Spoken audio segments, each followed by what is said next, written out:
এই গ্রামের হক বলে আমায় ফুলি কইরাই ডাকে। সেই থেকে আমাগো নামই হয়ে গেল ফুলি।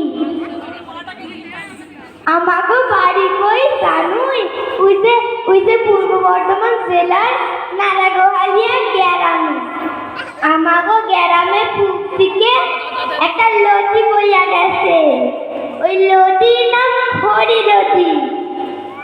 ওই নদীতে আমরা কত সাঁতার কাটতাম, কত মাছ ধরতাম, কিন্তু বাপজানে অনেক মারতো।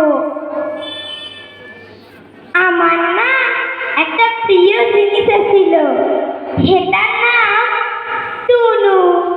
সেটা কি আপনারা কেউ জানুন? সেটা হইল একটা ছোট ছাগলের বাচ্চা। সেটারে আমি কত আদর করতাম। সেটার লাইগা সুখ দুঃখের কথা কইতাম। কিন্তু একবার আমাগো গ্রামটায় বন্যা হয়েছিল।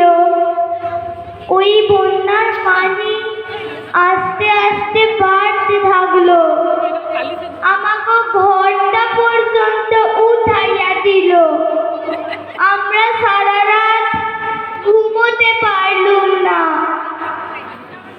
পরদিন সকালে বাপজানে উঠাইয়া কই, বাপজান, আরে ও বাপজান, আমার টুনুটা কই?